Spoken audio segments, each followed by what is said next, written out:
Oke kawan-kawan, assalamualaikum warahmatullahi wabarakatuh. Kembali lagi bersama saya Bang Adi Channel. Sini kita akan membahas tentang apa? Kita di sini tidak membahas tentang percintaan, tidak membahas tentang permasalahan, apalagi permasalahan rumah tangga. Kali ini kita akan membahas tentang pasar tidak sempurna. Pasar tidak sempurna itu sering kita dengar, yaitu tentang sebutannya oligopoli. Apa itu oligopoli? Untuk lebih lanjut, sebelum nonton video ini, lebih baik Anda like, comment, and subscribe video ini terlebih dulu, karena subscribe itu gratis.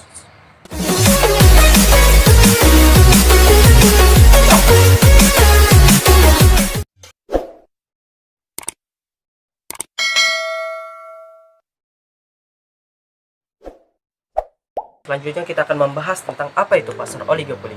Pasar oligopoli merupakan pasar yang hanya terdiri dari beberapa produsen yang mendominasi pasar tersebut.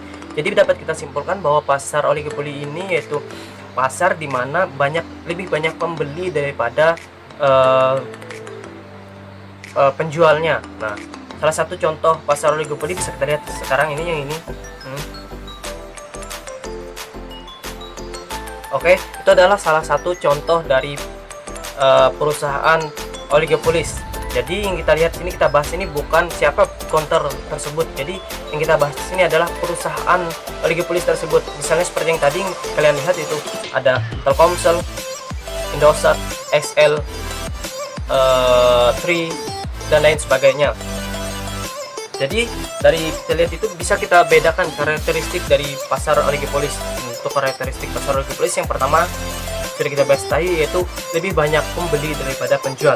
Yang kedua itu barang bersifat homogen tapi mutunya berbeda. Yang ketiga, lebih dominan atau pasar itu sebut dikuasai oleh pengusaha-pengusaha besar saja. Ada hambatan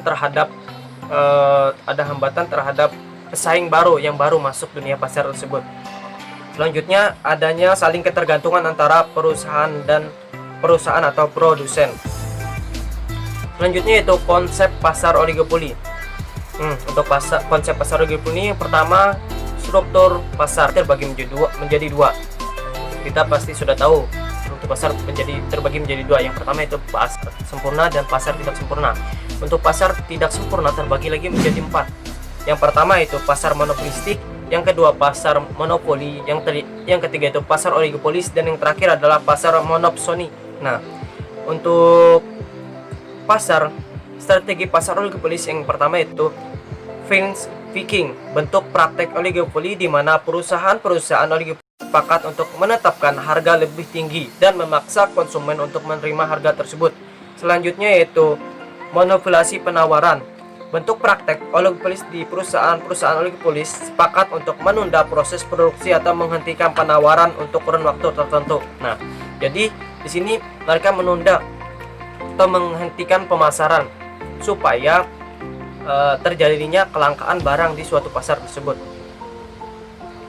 Selanjutnya tadi karakteristik pasar tadi kan ada hambatan.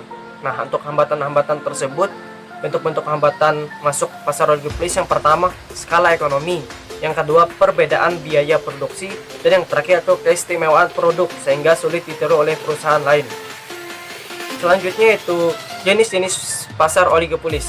Pasar oligopolis ini terbagi menjadi pasar oligopolis murni dan pasar oligopolis dengan perbedaan. Pasar oligopolis murni merupakan praktek oligopoli di mana barang yang diperdagangkan merupakan barang yang bersifat identik. Misalnya praktek oligopoli pada produk air mineral dan dalam kemasan atau snack. Selanjutnya pasar oligopoli dengan perbedaan. Pasar ini merupakan suatu bentuk praktek oligopoli di mana barang diperdagangkan dapat dibedakan. Misalnya pasar sepeda motor di Indonesia yang dikuasai oleh beberapa perusahaan seperti Honda, Yamaha, Suzuki, dan lain sebagainya. Selanjutnya, faktor yang penyebab terbentuknya pasar oligopolis terbagi menjadi dua, yaitu efisiensi teknis atau teknologi. Efisiensi teknis menyangkut pada penggunaan teknologi dalam proses produksi, kemampuan produsen dalam menempatkan sumber daya secara optimal. Selanjutnya itu efisiensi ekonomi atau biaya produksi.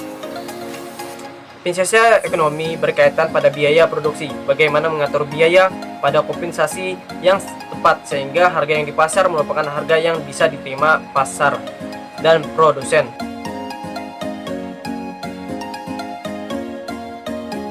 Oke, selanjutnya kita memasuki dua pertanyaan terakhir dari masalah oligopolis tadi. Yang pertama, apa sih kelebihan dan kekurangan dari pasar oligopolis ini? Oke. Kekurangan dari pasar oligopolis, yang pertama itu menciptakan ketimpangan distribusi pendapatan. Yang kedua, bisa mendorong terjadinya inflasi karena terlalu tingginya harga. Yang ketiga yaitu pemborosan produksi. Kenapa pemborosan produksi di sini? Karena tidak adanya kerjasama antara perusahaan oligopolis. Yang terakhir itu sulit tembus atau dimasuki oleh perusahaan baru.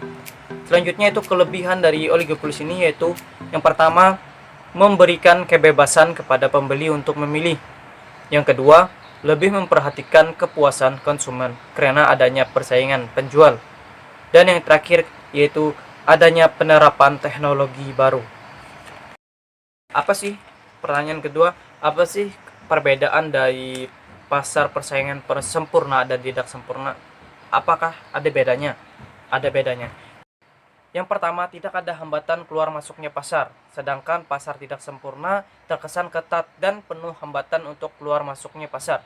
Yang kedua itu pasar sempurna, yaitu tidak mempengaruhi harga pasar, sedangkan pasar tidak sempurna dia mempengaruhi harga pasar. Dan yang terakhir itu pasar sempurna terdapat banyak pelaku pasar, sedangkan pasar tidak sempurna cenderung lebih sedikit pelaku pasarnya. Ya. Demikian mungkin penjelasan saya tentang pasar tidak sempurna. Mohon maaf jika terjadi kesalahan saat penyampaian. Assalamualaikum warahmatullahi wabarakatuh.